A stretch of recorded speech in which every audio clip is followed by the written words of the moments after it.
On the latest episode of the Press Rewind Prince Lyrics podcast, I enlisted Laura Tiebert to chat with me again about Prince's third number one single, Kiss. Welcome back to the show, Laura. Hey, it's great to be here. I'm excited to talk Kiss with you today. Yeah, Kiss is, well, like I said, it's a number one hit. I mean, it was one of the most iconic Prince songs that are out there. It's a song pretty much everybody knows. If you know who Prince is and you know his music at all, you know this song.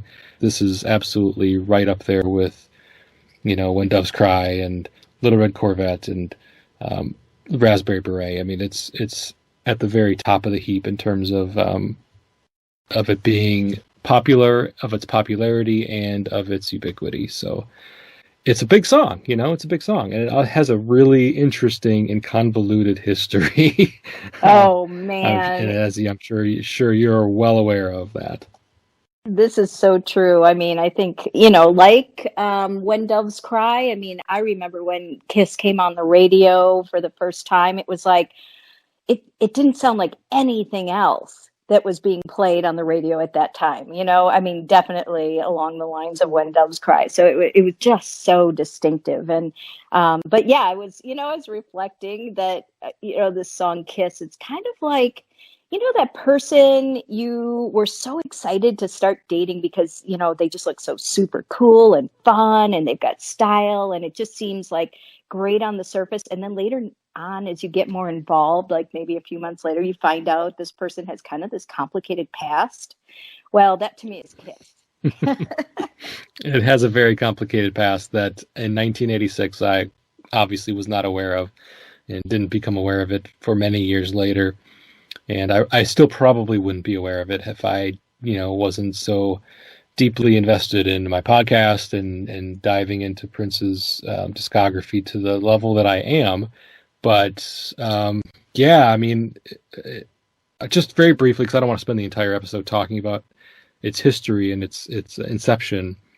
This is the kind of the accepted story of how this song occurred, became to be. Prince recorded it, a very rough demo version of the song, and a band, Maserati, which was, I guess, a band that was formed by Brown Mark of the Revolution, right? So he created this band, Maserati, from some friends of Minneapolis area, and they were signed to Paisley Park, and they were looking for more music for their debut album. And please stop me if I have any of this wrong, Laura. And so Prince gave him his rough demo of Kiss. He didn't really, I guess at the time, he just did it kind of a pseudo throwaway and just thought, there's some potential here. So why don't you guys flesh it out and see what you can do with it for your album? And it's kind of like a favor to Brown Mark. And also because it was on Paisley Park label, so I'm sure Prince had some interest in making sure that they succeeded as well. So come to find out that they rework it. They have a producer, David Z, in there, and he kind of helps the band come up with, the groove and the melodies, and a little more fleshes it out to be a more fuller song than what Prince had sketched, that Prince had given. And Prince heard it and he liked it and reclaimed it. Is that the story that the way you understand it? Oh, exactly right. Yeah, exactly right. And I think, in our in the book I co-authored with Alex Hahn, the Rise of Prince, we have Prince paraphrased as basically saying, "This song is too good for you guys. I'm taking it back," and then somewhat feeling guilty about that. And actually, after he sort of he felt guilty for kind of poaching Maserati's work. So he went to his engineers, Peggy McCreary and Susan Rogers. This was all happening out in California at Sunset Sound, by the way. This is where everyone was recording. Prince was working on Parade, and Maserati was working on their first album out there. And McCreary, Peggy McCreary, felt Maserati should keep the song. But Susan Rogers sort of was the tiebreaker and came down on Prince's side of it because she felt the song would get more exposure on Prince's record. And, you know, once that was sort of resolved to Prince's satisfaction, he took that master and cut his own vocals. Terry Casey was the lead singer of Maserati, so he replaced Terry Casey's vocals, and using his falsetto, he created his own vocals and added that super cool James Brown style, you know, guitar lick at the beginning, and where there's that pause after the chorus. So, and there you go, Kiss was born. Yeah. Allegedly, Maserati's vocals are on here somewhere. And I guess David Z's production, you know, the production, a lot of the production that was meant for the Maserati version of the song was kept, or some of it at least. And, you know, and I guess I read Brown Mark's autobiography recently, and he still has a bit of bitterness towards Prince for this whole scenario, what happened and what went down with Maserati, because, you know, Maserati was his baby. Yep. It was his band, you know, and he had a lot of he had also invested his time and money and efforts into wanting to see this band succeed, you know, and I guess he feels like at the end of the day he and Maserati were dealt a raw deal with the whole Kiss scenario of Prince taking it back, but it is what it is, and I don't think that there's any doubt that Susan's suggestion that it would be more well known and it would have a wider reach if it was recorded as a Prince and the Revolution song, that's pretty hard to dispute, I think. So I think that there was some uphill battles to climb in order for a song as good as Kiss to be heard by the masses the way that it deserves to be if it was going to end up being a Maserati song. Yeah, I mean, you're right. I mean, Susan Rogers was definitely, I don't know, what would you say, on the right side of history, or proven out to be correct. It's hard to argue. It's hard to argue with that kind of success, but I think you know, Maserati, it was complicated, right? Just like the song Kiss. I mean, the relationship with Maserati became very complicated once Prince signed them to Paisley Park Records. I mean, according to Mark Brown, you know, Prince started showing up sort of unannounced at rehearsals, which band members found, well, intimidating, you know, and and I think he wanted to control. He started, you know, controlling what they were wearing, and you know, this is from the Prince handbook, right? I mean, this is what he did with his sort of protege groups. But I think that what happened with Kiss was maybe the culmination of a lot of the way he was sort of trying to control Maserati, and maybe it was, you know, just sort of the biggest blow up in that series of you know, interactions. But I mean, again, as you said, it's hard to argue its success, and Prince turned the song, I mean, you know, his contributions to the song with his vocals and the guitar lick, I mean, it definitely, I'm sure it made the song better, right? Because those are two just the standout parts of that song. So absolutely. Yeah. Exactly. So the song is what it is many ways because of what Prince can do and what Prince did for this song.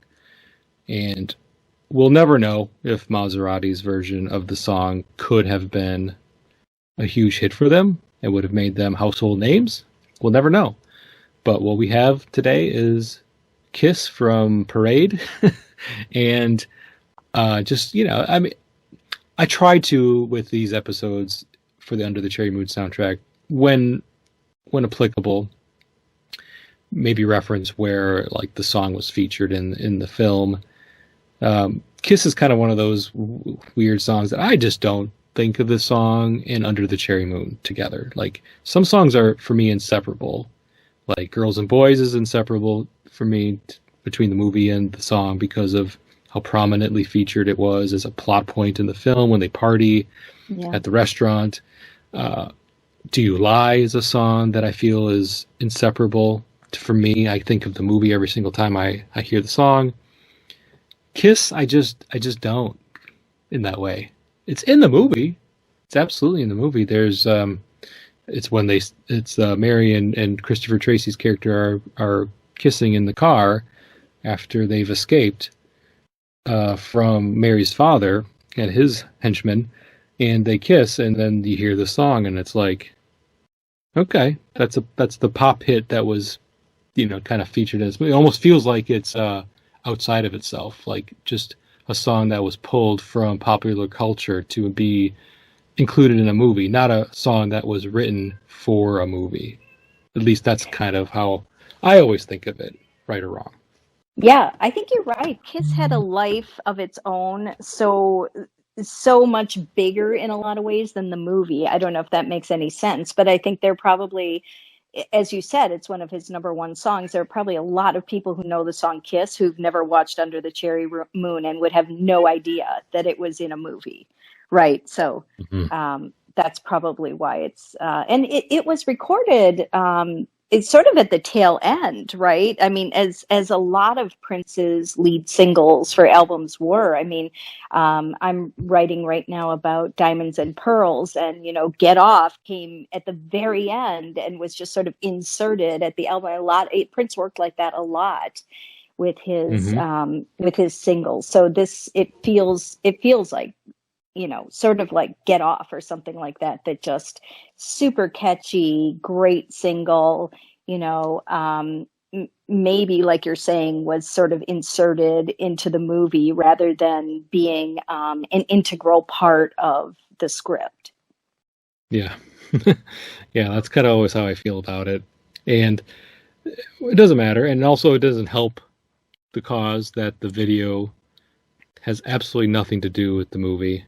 The video doesn't feature any clips from the film. It doesn't feature, Prince in his, well, I guess, the way he dressed at that time wasn't that dissimilar. I think he wears like a cropped shirt in the movie, just like he does in the music video, but he ends up shedding his shirt halfway through the video anyway, so it doesn't really matter. Yeah. But yeah, just the whole visuals and aesthetics and, the promotion around the song just wasn't, and it was released so many months before the movie was released, so it's just for me not tied to the film, and that has a lot to do with my history with the song and having remembered the song when it was released in 1986 and having no awareness whatsoever of this movie at age 11. I just knew Kiss was a big hit. I loved it.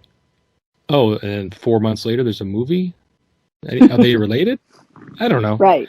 I'm not going to go see it anyway because it didn't seem to interest me enough. I was barely old enough to go to it anyway, even if I wanted to, but I didn't. And it was one of those much later in life experiences where I've come to appreciate the film, and I've talked about that in previous episodes. But yeah, that's my take on Kiss. And Kiss from a pop culture standpoint, like its place in pop culture, I'm going to cite three examples, and there's no way we could cite them all. I mean, it's just the song is just so popular and has permeated pop culture for decades now, and it's just one of those songs that hopefully, seemingly forever, will be associated with Prince, the 1980s, and pop music at the time. So one notable one is the cover that was performed by Tom Jones with The Art of Noise. It was released in 1988, and it was a moderate success. So Tom Jones, the singer who had most of his popular hits in the 60s, was covering a contemporary song in 1988 to kind of like reinvigorate his career and just kind of try to maybe find some new fans from the younger generation, I feel like that was pretty transparent. And I don't know, for me it doesn't work, but it was pretty popular. I don't know if you have any thoughts on Tom Jones' cover. Honestly, I don't. I think Prince's songs are incredibly difficult to cover, and I generally am just not a fan of any covers of Prince songs. Uh, so yeah, I'm not a fan of the Tom Jones thing, but it obviously maybe served somewhat of a purpose in that maybe it was a bridge to a younger generation of fans. Knowing Prince's history of with Sinead O'Connor and others who covered his music, I'm sure he wasn't thrilled about Tom Jones, but yeah, do you like the version of it yourself? Or No. Yeah, I yeah. thought even back in 1988, when I was still like a teenager, I was like, "This is cringy." So no, I didn't Right. like it then. I don't like it now. And if it ever comes on, I turn it. It doesn't ever really come on anymore. I never like accidentally come across "Kiss" by Tom Jones and Art of Noise. No. It just doesn't happen. But if I did, I would not listen to it because I really do not like it.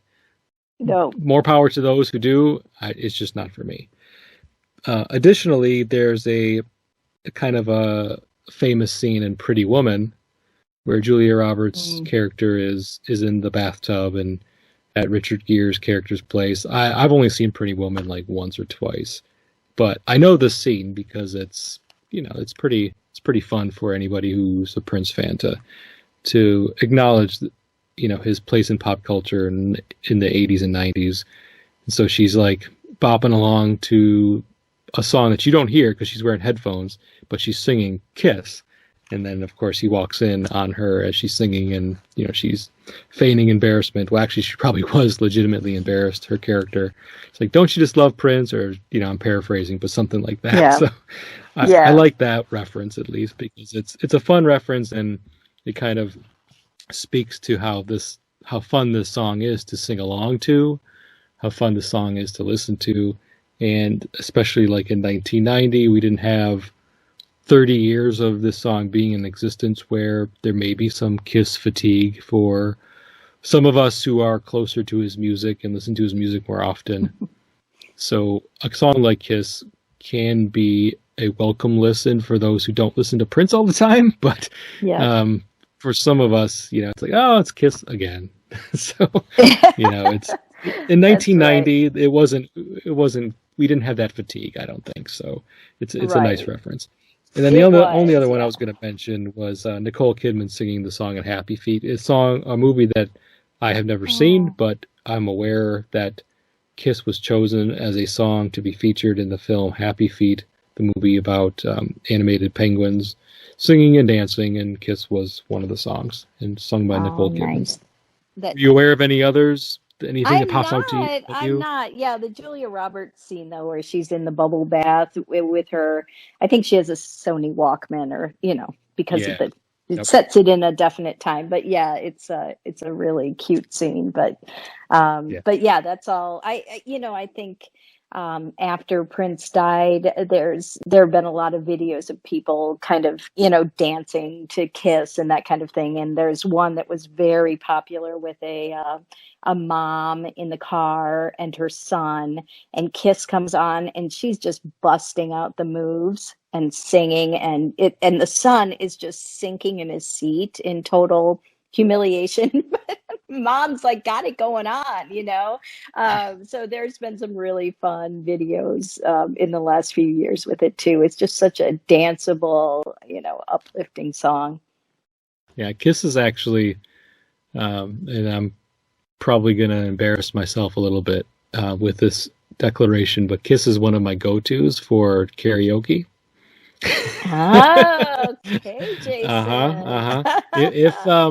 If I am a certain level of happiness, we'll put it that way, I will lose a little bit of my inhibitions to the point where I will perform Kiss, which is not an easy song to perform, and I can't. Right. I will not hit, and thankfully most karaoke machines, they've got the background vocals, so you really just kind of gotta not not make it too much your own. Just follow along. If you can't hit those high notes like Prince can, that's cool, because the background vocals will help you out. But there was one specific time that I performed Kiss at karaoke. It wasn't that long ago. It was probably maybe 2 years ago. And it was at one of the few bars when we were living in the St. Louis, Missouri area that still allowed smoking. Most bars in the area had banned smoking long ago, and this was one of the holdouts. So it was pretty popular for that reason, for those who enjoyed smoking. I don't smoke, my wife doesn't smoke, and the friends that we were with didn't smoke, but it was karaoke night, so we went anyway. So we went there and dealt with the secondhand smoke, and so we could all do karaoke. And everybody's like, well, you gotta do a Prince song, right? Because I had already started my podcast and people knew that what I was doing. I'm like, okay, what am I going to do though? Because they're only going to have like the most popular songs, and I'm not going to, even if they didn't, I'm not going to sing, a really obscure song that nobody knows, and it's just going to be like, who is this guy? What is he singing? So I sang Kiss, and I did okay, but it was funny. After I was done, a woman came up to me. She's like, I'm so glad you sang that song, because I remember seeing him at the Checker Dome in 1985 for the Purple Rain tour, and it just brings back so many memories. And I thought that was really sweet. Somebody who had seen him at a lifelong St. Louis resident, because the Checker Dome was a former concert venue in St. Louis that no longer exists, but it did in the 1980s. And so I was able to bring out some memories for it. I mean, Kiss obviously wasn't performed at the Checker Dome in 1985 during the Purple Rain tour, but just a Prince song in general was enough to spark some memories in this woman who clearly enjoyed Prince and had an affinity for him and his music. So it was just a nice memory. And I haven't performed this song in karaoke since, but I would if the opportunity arose and COVID is over and I'm back out there doing karaoke. Back out there with your cropped shirt, Jason. That's what I want to see. Yeah, next time. No. Next time you gotta bring I don't the have a shirt. body like I don't have a body like Prince's to be able to pull a half shirt off. But That's not too many men can, to be quite honest. No, that's right. My husband, in fact, informed me. I've called this a crop top. The outfit that Prince wore, and he's informed me that men do not wear tops; they wear shirts. So I'm being very careful to call this a cropped shirt. Okay, so I'm yeah. That is a good point. getting the to make sure vernacular to get the language straight. right. That's right. That's right. Yep. Okay. But yeah, now I'm not, my expectations are up there now for, we ever both in Chanhassen at the same time at the Country Inn and Suites karaoke night. I'm going to call you up there, Jason. Well, I will do Kiss. Promise Okay. you. If we're there together, I'll do Kiss. Guaranteed. All right. So we should probably start digging into the lyrics. So with the song, the song has three verses, a chorus that doesn't really change, but I think there's a very distinct pattern that Prince employs for the first couple of verses in this song, and it'll become quite apparent as we go through it, like the pattern that he follows, and which makes it really easy to sing along to. It's not a very complicated song lyrically, and it's easy to remember. There's a lot of simple rhymes and a lot of simple patterns. You don't this, you don't that, you don't have to be. Verse is, you don't have to be beautiful to turn me on. I just need your body, baby, from dusk till dawn. You don't need experience to turn me out. You just leave it all up to me. I'm going to show you what it's all about. Right off the bat, you get a sense for where he's going with the song. I mean, a song called Kiss, you have to kind of, unless it pulls the rug out from underneath you, it's going to be a song about a relationship or an attraction, or in Prince's case, a woman, and his, trying to woo her or trying to win her over with his charms. And in this song, with You Don't Have to Be, he's kind of almost like presenting a list of unrequirements, not a list of requirements. Like, you don't have to, he's not saying I need you to be this or that or the other. He's like, these are the things you don't have to be. You don't have to even be beautiful, which, I mean, if anybody was following Prince's love life in 1986, they were like, well, let's see, you've been with Vanity, you've been with Susanna Melvoin, you've been rumored to be linked with Sheila E. The list goes on and on. I mean, he has beautiful women in his his history as women that he's dated and been with. So the fact that he says that you don't have to be beautiful is, I think, would be maybe a little bit unexpected from a lyrical standpoint. I mean, it's a nice sentiment that beauty is skin deep, and there's all that whole discussion about beauty and its place. But I do like that line to kick things off. You don't have to be beautiful to turn me on, which is a great it's a great line. It's a great line. And, it's so interesting as you're talking about this. I'm thinking about Prince's autobiography, The Beautiful Ones. And one of the things he talks about in the part that he did write himself, I mean, we know, sadly, he never got to complete it. But in the pages he did write, he talked about what a woman could bring that was so far beyond beauty, right? And he talked about a woman with having an active imagination, and that was the quality that that was the most important in terms of a relationship. And then he talked about, he went into sort of his childhood and playing house with a little girl who sort of was like, you're going to be my husband. And, that chapter is called Kiss. And it talks about how she, would be like, okay, we have to kiss, before you go to work. And then you get the kiss when you come home from work. And then you get the kiss before bed. And he talks about that being his first kiss. And he talks about imagination being, just a very compelling quality. And he talks about, beauty is not as necessary. So anyway, that's so great, Jason. I hadn't thought about that, but it's a great opening line, and it's very princely in that, he often, as a writer, writes you. He writes a lot in the second person, so he directs it to you, and I think that's why we all feel such a direct connection when he sings. But yeah, you don't have to be beautiful. No, but in the very next line, though, he does say, "I just need your body, baby," from dusk till dawn. So then we're back to the whole Prince as a man preoccupied with sex and speaking about it and singing about it. So as a 1986 listener, this is pre-Jehovah's Witness. This is pre-marriage.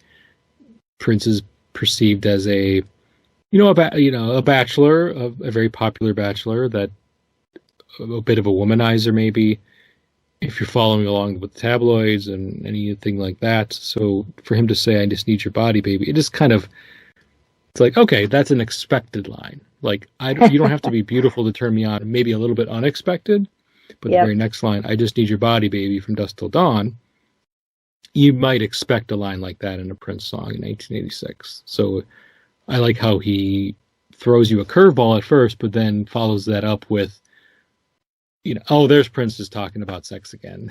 So we're back to the typical lyrical tropes that some of his detractors would say would be some of his weaknesses. Like, does he talk about anything else? Well, maybe he obviously does, but to those who are just listening to the hits, it might seem like that's what is his main focus on from a lyrical standpoint. Right. You don't need experience to turn me out. Just leave it all up to me. I'll show you what it's all about. And, I think he's just, and it's interesting with that last line, you just leave it all up to me. That's another part of the pattern that we'll see as we go through the lyrics, that he ends each verse with kind of him saying, "I've got this," basically. Yeah. In a very succinct summarization of that line. "I got this. Don't worry about it. So if you don't have any experience, that's cool. I do." 1986. We're not 1978, 1979 Prince still singing about, "I'm a virgin, and I've never had sex before, and I never experienced this, never experienced that. I'm a much more worldly, and now if I'm writing lyrics from a perspective of a man in his late 20s who's had massive successes, this is the kind of thing that I'm going to say. I'm going to say, like, yes, I do have experience, and I feel like I know what I can bring to make this encounter or make this relationship good for you, or whatever that means. So, anything else in the first verse that you wanted to touch on, Laura? No, I'm just keeping an inventory of all the things you don't need to be. So you don't need to be beautiful. You don't need experience. Okay, so I'll Nope, keep listing. you don't. Okay, great. Okay. You keep that list going. So, because we got a couple more here in the chorus. You don't have to be rich to be my girl. You don't have to be cool to rule my world. Ain't no particular sign I'm more compatible with.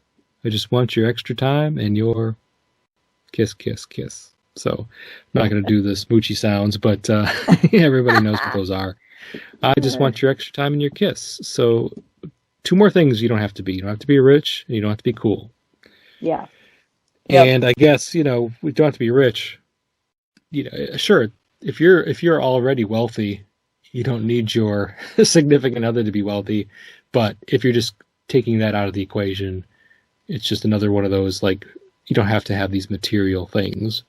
And being cool is less important as long as, you basically, if you give me your love, give me your affection, and give me your time, how cool you are and how wealthy you are and how experienced you are and how beautiful you are less important to me. Mm-hmm. And yeah, this chorus, I mean, it feels almost silly for me to recite the lyrics because, gosh, who doesn't know them? I mean, my kids even know the chorus by heart at this point. I mean, I know they live with a father who listens to Prince all the time, so they may not be your typical preteens, but I don't know. I just feel like the song, the chorus is, if anything, the chorus is so well known. Like, yeah, it's hard to say anything that people haven't heard before, except for maybe the word cool. So I've always heard cool. You don't have to be cool to rule my world. But just doing some like internet searching and digging into it, I've seen people mistake that word for cruel. Oh. Did you ever think, I mean, did you know, as far as your recollection, Laura, that this has always been cool in your mind? Or was there ever a point where you thought it?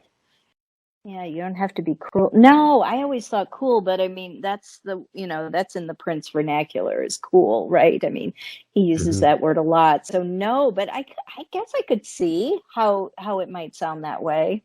But no, I've always taken it to be cool. Huh.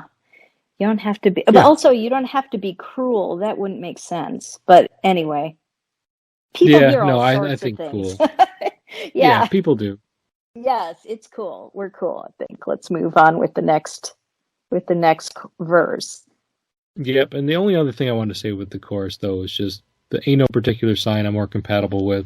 So I'm not with astrology, that's not my thing. I couldn't tell you all the astrological signs. I could not recite them all. I know what mine is. I know what mine is, and I know Prince. I'm a Capricorn. Okay. I'm a Capricorn, born in January. Early January. And I mean, I know Prince was a Gemini, but don't ask me much of anything else. I just not something I've ever paid attention to or really kind of committed to memory. But for some people, astrology signs are important, and for him to make a reference of that, as a Gemini, I don't know if that's a Gemini thing to do or not. So I don't know.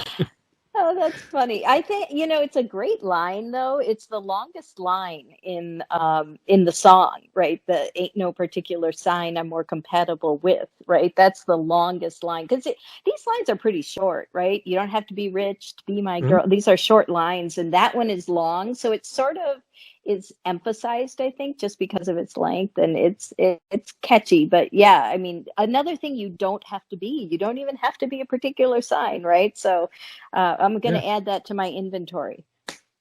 Yeah, and of course, ain't no particular sign that I'm more compatible with is the line that he screams at the end. Yeah. So it's like he chose that line out of all the lines to potentially kind of emphasize on the outro with his scream, with the really memorable way he finishes the song. So that's an important line for that reason, if nothing else. All right, so the second verse. You got to not talk dirty, baby, if you want to impress me. You can't be too flirty, mama. I know how to undress me. I want to be your fantasy. Maybe you could be mine. You just leave it all up to me. We could have a good time. All right, so Laura, I'm going to let you lead off this first discussion. What jumps out at you, or what do you think is worth talking about here in the second verse? Okay, so you got to not talk dirty, baby. I have heard that in the past, talking about mishearing lyrics. I thought he had said, you've got to know how to talk dirty, baby, if you want to impress me. So obviously, I was taking this the exact opposite way. Did you hear it this way? You've got to not talk dirty, baby? I recall thinking, like, I wasn't sure. I could hear it both ways, depending on what I wanted to hear is what I heard. If you want to hear, you got to not talk, because, you got to not talk dirty, baby. That's a little awkward. Right. It's not a typical way that you would say, don't talk dirty. So for him to say that, and if you're not wanting to hear that because of how awkward it sounds and how improper the English is, you could turn that into something else pretty easily, the way it's been, the way it's sung. And I don't remember specifically, like, if I got it right off the bat, but at some point, you got to not talk dirty, babe. The way he sings it, I just feel like I eventually figured out that, okay, that doesn't really make a lot of sense. It's not great grammar, but I think he's saying you got to not talk dirty. And I just kind of stuck with that. Right. But, I could totally, I would totally be able to accept and relate to anybody who heard that differently because of the way it's sung, for sure. I've always taken, I had to actually look at the lyrics to catch it, because I guess I'm thinking, why would Prince be against talking dirty? But, maybe he was more on the straight and narrow path than we ever imagined at that time. So I don't know. Well, it definitely, if he was, then it definitely comes and goes. Let's put it that way. Because he wasn't that far removed from recording the Black Album and Bob George. And he definitely, if he was on the straight and narrow path in 1985 when he recorded the song, it wasn't for long at that point, at least. Right. With the first line in both verses so far, kind of surprising, right? So you don't have to be beautiful. Kind of a surprising line to come from a guy who is kind of a known womanizer, at least in the 80s. And then for him to say, you don't have to talk dirty, in essence, I'm paraphrasing, you have to talk dirty if you want to impress me, from a guy who kind of set the standard for explicit lyric or explicit content in songs, sparking the PMRC's ire in 1984. So for him to say that, of any pop artist, for that line to come out of Prince's mouth would be surprising. And it's not because I'm sure he's like, oh, I love a woman that has a dirty mouth. No, it's just because, if you're going to say you don't have to talk dirty, it just is his, I think, like his way of saying, just because I talk dirty doesn't mean you have to.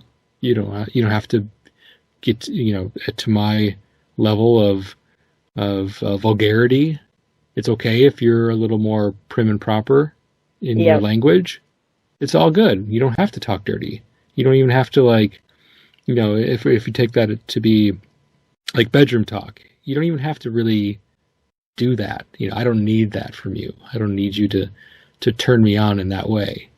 Right. It's not going to impress me if you try to, because you think, oh, I know Prince. He likes dirty talk, right? Because that's what he does in his music. Not necessarily. I mean, we all kind of have figured, many of us have figured out at this point that a lot of what Prince did early in his career was, a means to an end. Like, I'm going to shock people with this lyric, or I'm going to say this to get attention. It's music, it's just an aspect of his performance. So I do like that line, and the whole "you can't be too flirty, mama. I know how to undress me." That's a really clever line as well. That is. Always like that one. That's a great line. Yeah, it's really interesting as we're talking about this because when I thought about these lyrics, I was thinking this is all just kind of on the surface, right? This is just Prince being playful, and it's a great flirty song. But as you're talking about this, it's really saying, you know, it's talking about expectations, and it's really kind of turning the pressure valve down, right? I think women feel so much pressure to look a certain way and behave a certain way and adhere to standards, and Prince is really like, just drop all that. No, just be you, right? And not to get too caught up in the appearances, like you're saying, of his stage persona, and that the person underneath is different. You don't have to try to be all those things. I don't even expect that of you, right? It's coming from a woman's standpoint, it's just a great song because it's sort of like, no, just let all that go. Like, don't try to be all these things. It's not even, I don't expect it. It's not necessary, and I don't even want it, Yeah, that's good. That's a great, way of thinking about it. And I think that's a large reason why the song was so popular, is because it's very relatable. For everybody, not even just women, but just men as well, thinking about it like, okay, so if this famous guy is saying, like, the girl that he's interested in, or the girl that he's pursuing, really doesn't have to do anything other than just give him time. Basically, I mean, he's saying, I just want your body and I just want your kiss. But what I take that to mean is I want your time, and I want your energy, and I want your focus.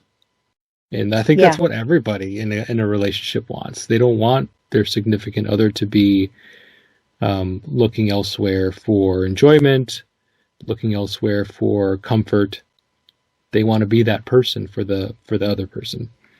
And so if you're not any of these things, this list that you're creating, this long list of things, you don't have to be. To your point, it is very freeing, and it does allow one to feel like, I deserve this too. I may not be the most attractive person, or I may not have a lot of money. I don't have a cool bone in my body, but it doesn't make me less worthy of love and affection. So it's a great message, kind of, if you really dig down deep and you're not thinking of it just surface level. There's a good message here.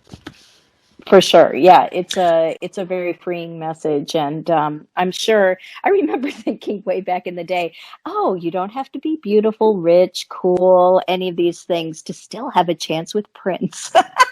So you're saying there's a chance. Yeah. I kind of have that written down. Like, there's a chance. Yeah. It's leaving the door wide open for anybody. So anybody eternal. Anybody who kind of has a thing for Prince in 1986, they're thinking, okay, now I just got to get in the same room with him.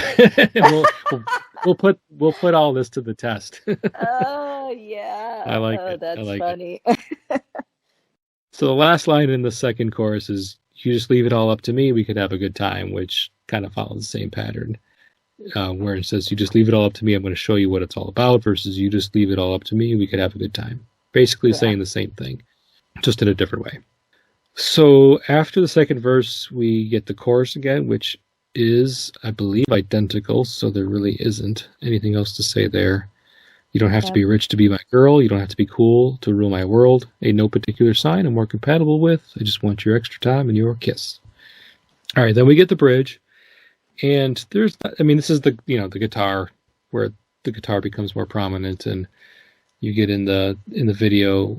I think Wendy's playing, even though she doesn't play guitar on the song. He pulled her out for the video, and she's sitting on that stool, and it's a really playful moment between the two of them, where he's getting all up in her face, and she makes those funny faces, like kind of cringe faces.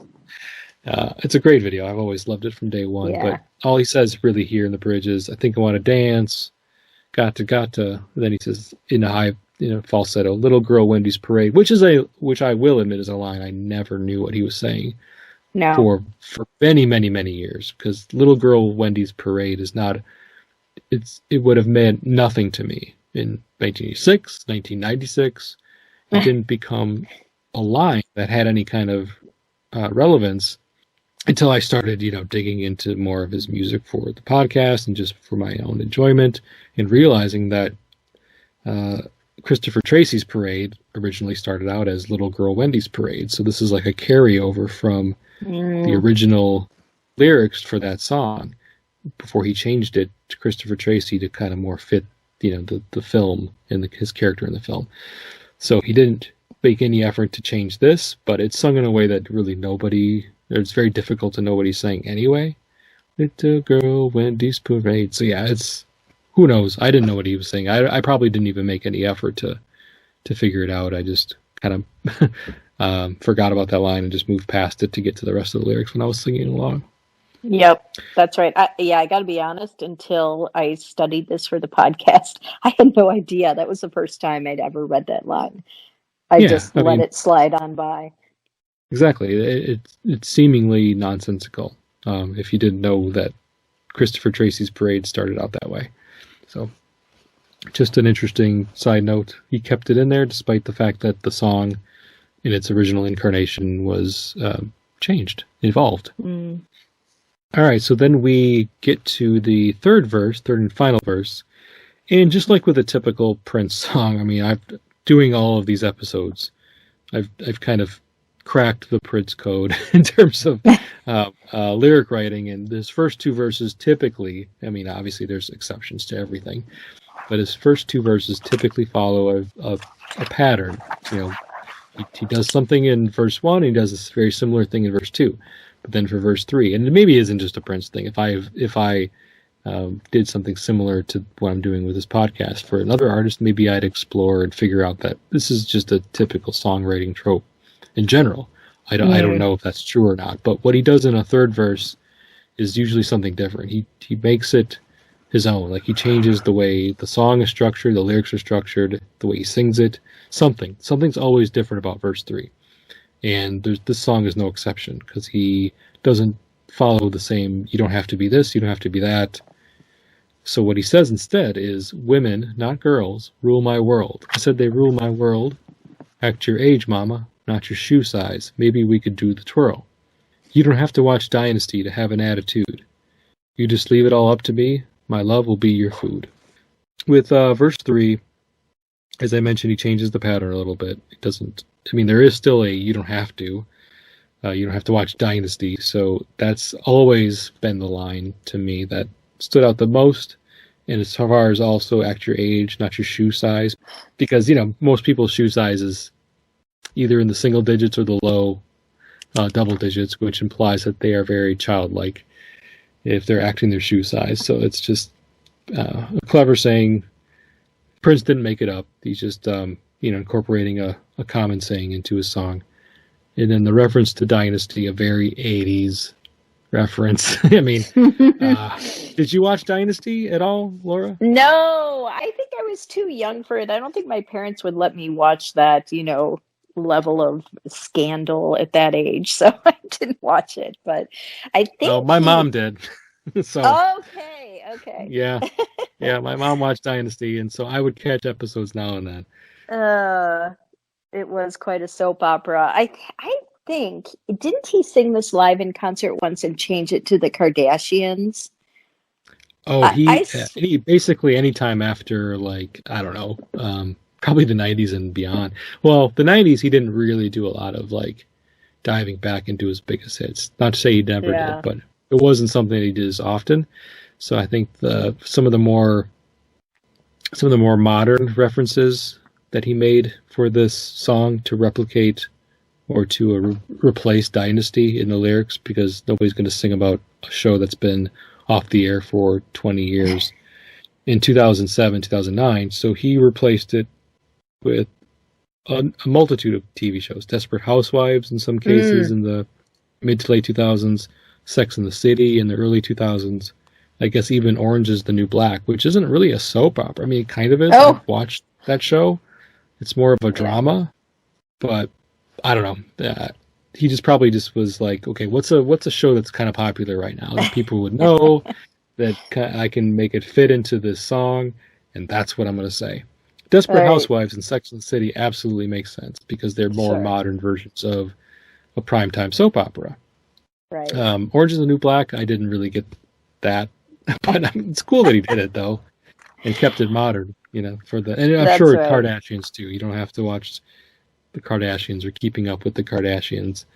It falls in line with the material, kind of the perception of materialism, and Yeah. we're going to portray a certain lifestyle that nobody else can achieve or is achieving, That's and right. a little bit of a throwback to like 80s excess. So it makes That's sense. right.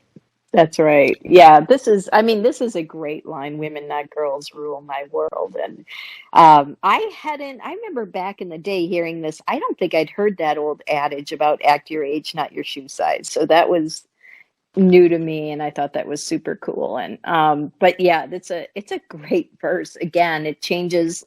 He breaks the rules, like you said, with his own songs. He sets a pattern and then he breaks it. And so this is, I think it stands out for that. If you look at it in terms of like rhyming and syllables and that kind of thing, it completely changes up from the first two verses, and really stands out. But then he does go back to, you don't have to watch Dynasty, right? He kind of, he doesn't completely go off the rails with it. And then ends Mm. up, you just leave it all up to me.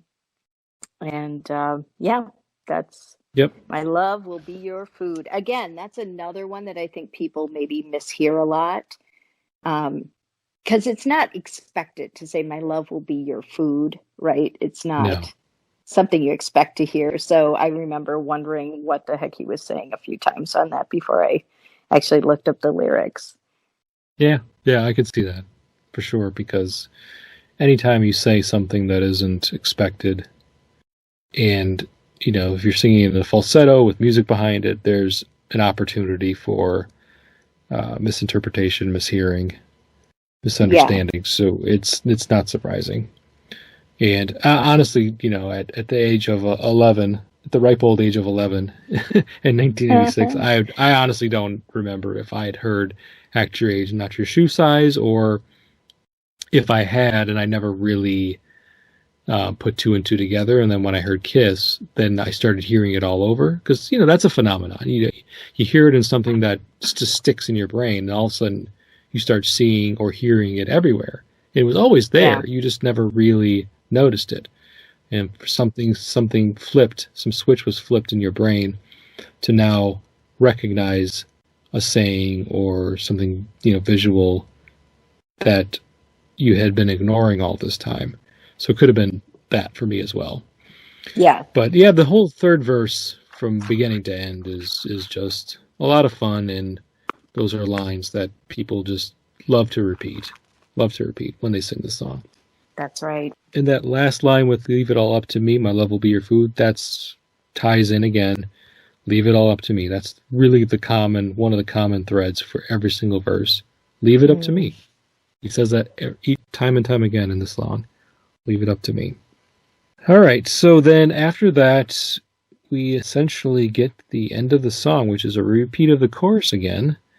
And I'm looking at the lyrics, and for the line, "Ain't no particular sign I'm compatible with," there's an exclamation point at the end of it that didn't exist in the previous ratings. So just in case you weren't aware of the song and how it's performed, you're supposed to sing that line with great emphasis, Scream it. which is fun.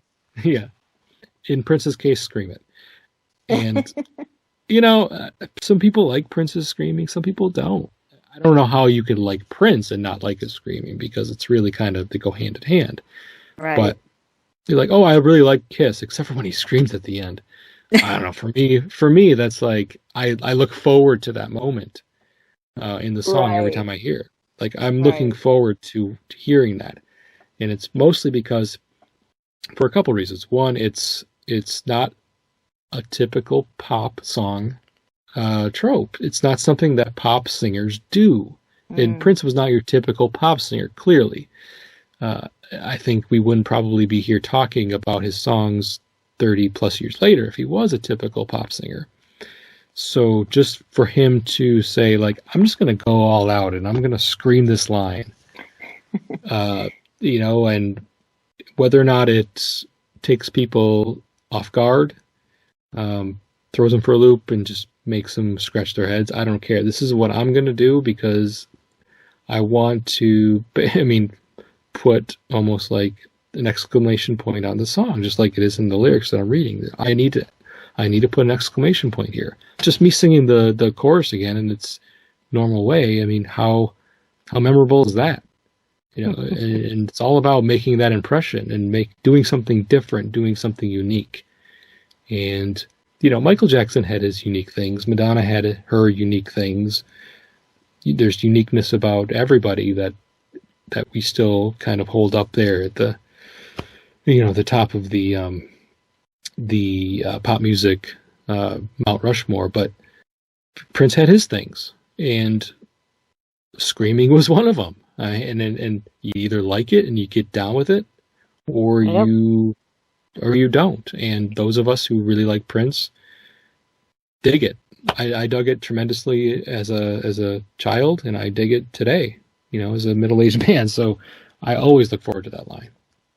Yes, and it's kind of funny, isn't it, that he screams that line? Because I mean, there are times when he screams and it makes sense, right? Because in the beautiful ones, he's screaming like, "I want you," right? And it makes sense to scream it. In here, in this song, it's just sort of like he's just gonna scream that line, even though it's not like any huge declaration or something hugely meaningful, but it's great that he like throws all this energy into that random line about astrological signs. I love it.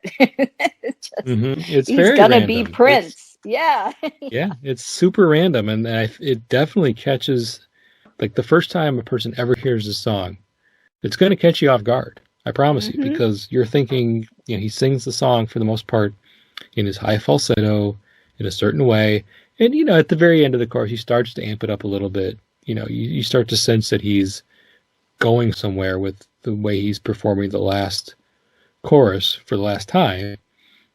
But even then, you don't expect that. You just don't. And No. that's what makes it so brilliant.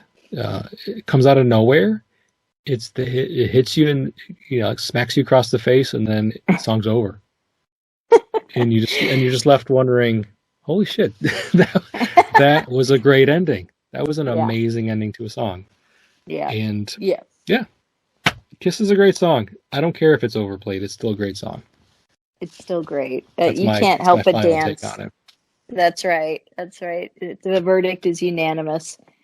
It's a great song. And I got to say, I'm glad Prince kept it. There, I said it. For sure. No, I'll echo that. Absolutely. Because I can't imagine his discography without it, to be quite honest. Right. And I can't imagine Parade without it. It was the biggest hit. And while the movie didn't necessarily need it, the album did. I don't think the album it wouldn't have sold as well. Guaranteed it wouldn't have sold as well without Kiss. And Parade's a great album, so it needed like that flagship track, like Around the World in a Day had Raspberry Beret, and Sign of the Times had a couple of them, thankfully. Love Sexy had Alphabet Street. Batman had Bat Dance. Even as good as some of those Prince albums were in the 80s, some of them didn't have a lot of huge hits, but at least they had the one. They had one. Each of them had one big hit at least, and Kiss is that one for Parade, and it was necessary in order for this album to sell the numbers that it did, to get out there and become kind of like this. Oh, well, you love Purple Rain, you love Sign of the Times in 1999, but what about Parade? It's kind of like almost like this hidden.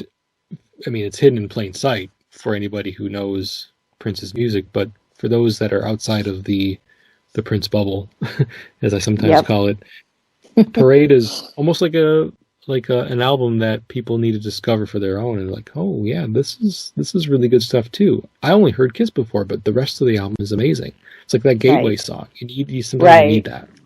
Right. The gateway drug to Parade. That's what Gateway Kiss drug is. to Parade is absolutely Kiss. Sure. That's for right. Sure. All right, so that is the end of the song. Laura, did you have anything else you wanted to bring up about the song we didn't touch on already? I think we've done justice to Kiss, I hope. And I hope, and anyone who's got further thoughts or how they heard the lyrics will chime in with that because, I think it's one of those songs you remember from way back when and you've been singing it in the car forever. And it'll just be fun to, see other people's recollections of this, number one smash hit for Prince. Yeah, I'm thankful that I was around for it when it was new and fresh instead of being aware of it after decades of being beat down and being beaten to my brain from pop culture references. Right. But it doesn't matter to me. I mean, there's a number of Prince songs at this point that I've heard thousands of times. Yeah. That I never get tired of. And while sometimes, like, Kiss again, I might skip it, but maybe 1 out of every 5 times I'll skip it. I'll still listen to it more times than not. We'll just say that. Well, and sometimes if you're with people who aren't in the, purple bubble, as you say, just if Kiss comes on, just seeing their joy is just, makes it worthwhile. Yeah, so exactly. Going back to my karaoke reference, I'm sure that woman probably hadn't heard Kiss in years. Yeah. If I had to guess, based on her reaction to hearing it at a karaoke bar. So it does spark a lot of nostalgia for those of us that were alive and in the 80s, and I think it'll always be remembered for that, and fondly remembered for that, if nothing else. That's right. Okay, well, I think then we will wrap this episode up. I wanted to thank you again, Laura, for joining me. Always appreciate your perspective, always appreciate your contributions to the show very, very greatly, and so I wanted to give you an opportunity to promote anything that you wanted to promote at this time. Oh, sure. Well, thank you for having me, Jason. I love being part of this endeavor. And you can follow me. Anyone can follow me on Facebook as Laura Tiebert, and it's Tiebert. Also on Instagram and Twitter under my name. And I'm currently preparing an online course based on the year that I lived like Prince back in 2019. So I will soon, I'll be launching the course in June. And if you follow me, you'll get updates. And if you're interested, you can sign on to live like Prince this summer. Yes, I took part in Laura's free week-long course just very recently, and she kept it very simple for us, for us newbies to get started.